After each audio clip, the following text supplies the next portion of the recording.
Hello, how are you? It's Annette here, and welcome to Tales of Repetition Compulsion 13, or TORC, TORC 13 as I call it. Since repetition compulsion, in my opinion anyway, can be a difficult concept to understand, I feel the best way to explain it is to give examples, or tales, from our everyday lives, showing how it invades every aspect of our lives. Each tale is centred around a specific life category, a specific bad message, and a character.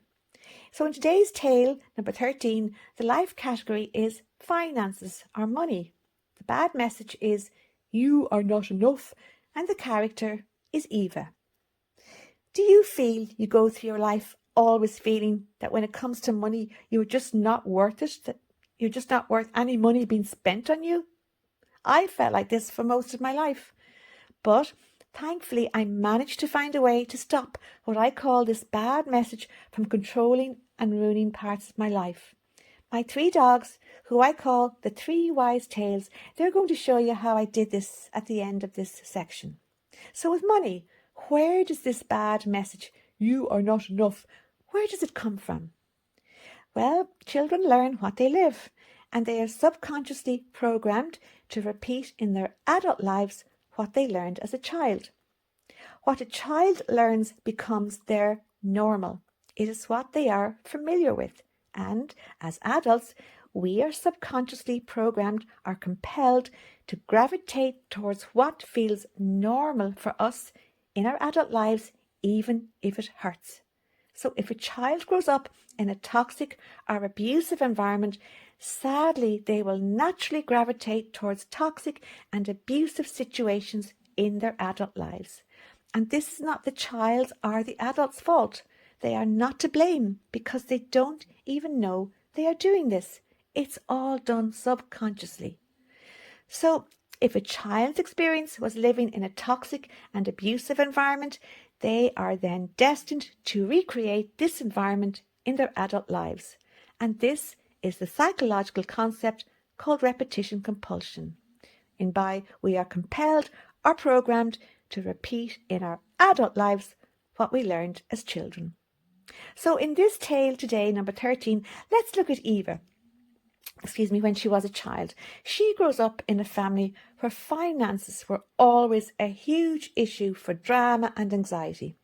But there was actually plenty of money. It's just that her parents, they always made out that there wasn't any. They were very well off. They had lots of money in the bank. They had stocks and shares. They had 3 houses, not even 1 mortgage. And they had loads of cash, nothing to worry about. Oh yeah, they had a villa in Spain. I forgot the villa in Spain. Good for them. Anyway, despite all this wealth, whenever a bill came in, the whole neighbourhood would know, as her parents, they'd be heard going around saying things like, oh my Lord, how are we going to pay this bill? And we just can't keep up with all the bills. They're just coming in non-stop. How are we going to manage? And then with loads of money, for God's sake. Eva would always feel so embarrassed when her parents went on like this, and I don't blame her, because it made her feel that she was in some way to blame for her parents' struggles with money. That's how a child thinks. A child blames itself for any problems in the home, so Eva felt it was her fault that her parents didn't seem to have any money. So if we look at Eva when she's 9 years old, she comes home from school one day with a bill for costumes for the next school play. Eva loves being on the stage. She does. She loves performing. And guess what? She's really excited because she has landed the lead part in the next play. Oh my God, she's delighted with herself. So she needs lots of costumes, well, several costumes for her part. And the school asks the parents to subsidise these costs, which is fair, totally fair. So when Eva gets home from school, her mother is in the living room reading, having a nice relaxing time for herself. Eva hands her the bill for her costumes, and this is what little Eva has to listen to. You have no idea how expensive you are. How are we supposed to pay for all these costumes? Where do you think the money's going to come from? Where do you think we're going to find it? Other children don't need as much money as you do. Eva just stands there in silence. She doesn't know what to say.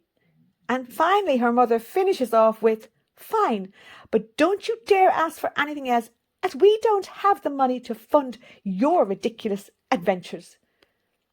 Eva is 9 years old and she feels so guilty, as she feels she is the reason her parents worry so much about money.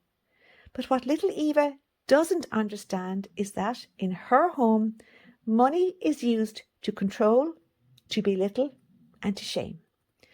Is it any wonder that as a child, when it comes to money, Eva learns the bad message, you are not enough?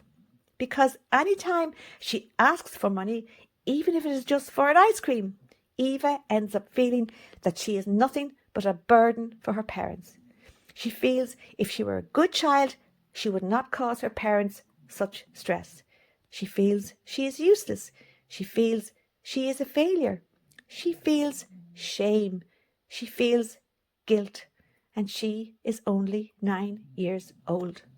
She feels her parents would rather spend their money on more important things than her school play. Eva feels she is just not worth anyone spending any money on her. So, is it any surprise that in her childhood, when it comes to money, Eva learns the bad message, you are not enough? Now, Eva is not even aware that she has now learned this bad message, as it's all done subconsciously. This way of living, always feeling that she does not deserve any money to be spent on her, this is what becomes normal for Eva. This is what is familiar for her. And since we are programmed to gravitate towards what is familiar to us, it is now highly likely that Eva will gravitate to feeling exactly like this as an adult. Now let's fast forward to Eva as an adult. She is in her 30s now. She has a really good job, it's well paid, and she's living away from home. Now, since Eva is programmed to gravitate to what feels normal and familiar to her, this means she will gravitate towards situations in money issues where she again feels she is not worth anyone spending any money on her. The bad message around money that she learned as a child has followed her into her adult life, and Eva is not even aware of this, as it's all done subconsciously. So it's Eva's birthday, and her best friend surprised her with a beautiful gift, and it's for a voucher for a week away in the sun. Isn't that lovely? Initially, Eva is delighted with this fabulous present, but then reality sets in.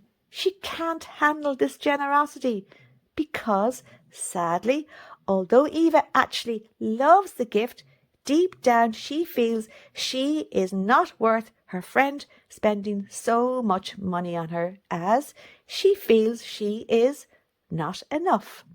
Those childhood feelings of guilt, shame, and being a burden around receiving money all come back to her. And so what does Eva do? She tells her friend to give the voucher to someone else. But her friend insists that Eva keeps the voucher. No, Eva's not having it. She just cannot agree to this. Now, Eva is not doing this out of humility. She can't accept this gift, as she feels she is not worth it. She is not enough, so why should she let anyone spend any money on her? So nothing has changed for Eva, has it? She doesn't feel bad around money. She feels bad about herself.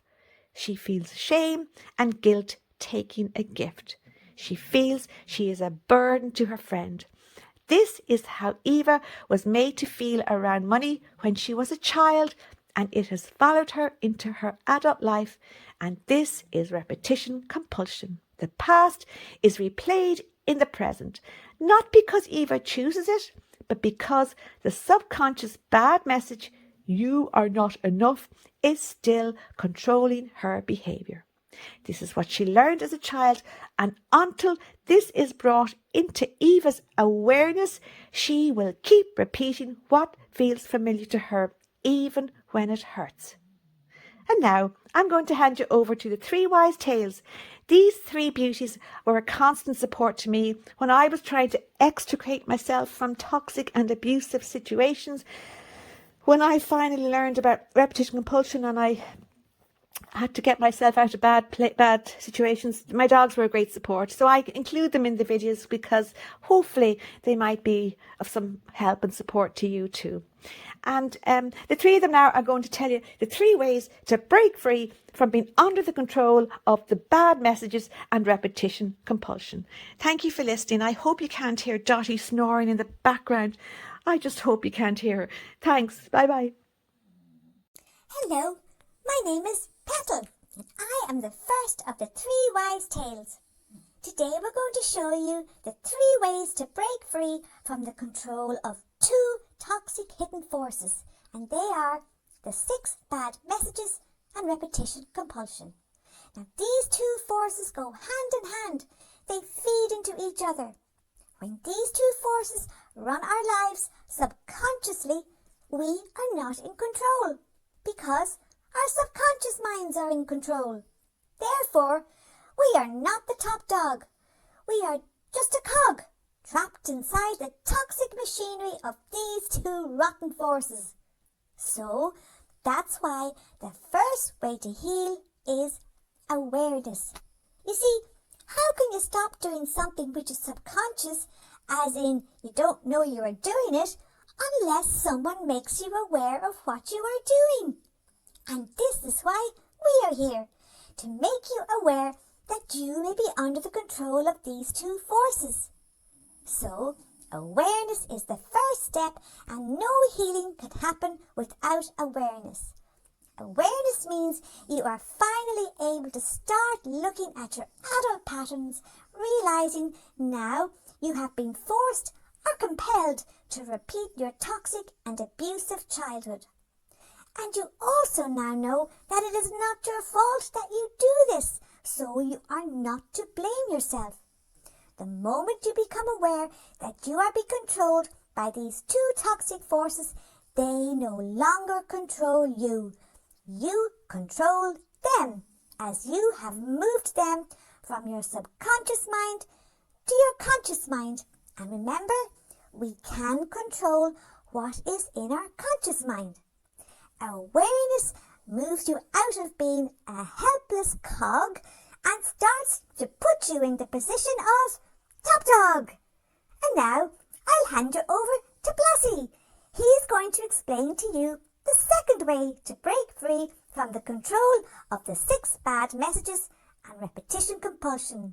Hello, Blossie. How are you? Glad to see you. Hello, my name is Blossie, and I am the second of the 3 wise tales. I am very old, so yes, I have a long white beard. But being very old doesn't just mean I have a hairy face. It also means that I am very wise. Most people who grow up in a toxic or abusive homes were never taught to trust their feelings or instincts. In fact, they were taught to ignore them. In a toxic or abusive home, if a child had an opinion, they were told things like, "Don't be going on with that nonsense. You're just imagining it. Keep your ideas to yourself and don't be making trouble." Over time, the child learned to disconnect from their feelings and their instincts. And in doing that, they disconnected from their natural warning system. Your feelings and instincts are your built-in protection system. They are always right and they always want to protect you. If you shut them out, you have no protections against toxic and abusive people coming into your life. And so you will repeat in your adult life the toxic and abusive situations you experienced as a child. When you begin to listen to and trust your feelings and instincts, everything changes. You start choosing safety. You start choosing yourself. You start saying no to toxic and abusive situations. Because top dogs protect themselves. Top dogs listen to their feelings and their instincts, and in doing this, They break the control of the 6 bad messages and repetition compulsion. And now I'm going to hand you over to Dotty. She is going to tell you the 3rd way to break free from the control of the 6 bad messages and repetition compulsion. Hello, Dotty. Delighted you're here. Now get to work. Hello, my name is Dotty, and I am the 3rd of the 3 wise tales. I am the queen of the pack. I'm the entertainer. I keep everyone happy. So I am definitely the top dog in this house. Now listen closely, because this final step is powerful. The 6 bad messages didn't come from nowhere. They came from having to survive a tough childhood.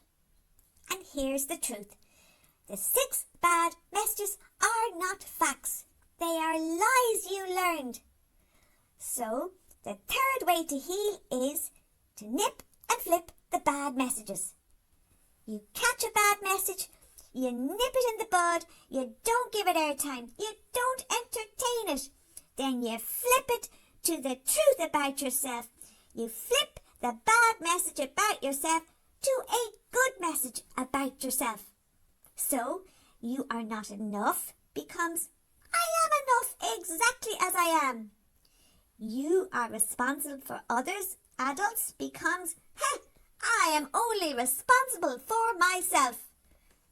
You are alone becomes no, I'm not alone. I matter and I belong and lots of people love me. Now, you might say, Dotty, that's so obvious. But it isn't obvious, as we are feeding ourselves these bad messages from our subconscious minds. Therefore, we don't even know we are doing this. But when we nip and flip, we bring the bad message into our awareness, into our conscious mind. And by doing this, we are in control. And we can now retrain our minds to believe the truth, to believe the good messages. So, every time you nip and flip, you take your power back, because top dogs choose their thoughts. Top dogs choose to feed themselves good messages about themselves. Top dogs choose to ignore the lying, nasty, bad messages. Top dogs are no longer cogs. So today, me, Petal, Blossie and Annette, we want to tell you this. You are not alone. You really do matter. And we are all here together learning to have better lives. We really care about you. And one last thing. The 3 wise tales, we have a very important good message to tell you. We want to tell you that we really, woof you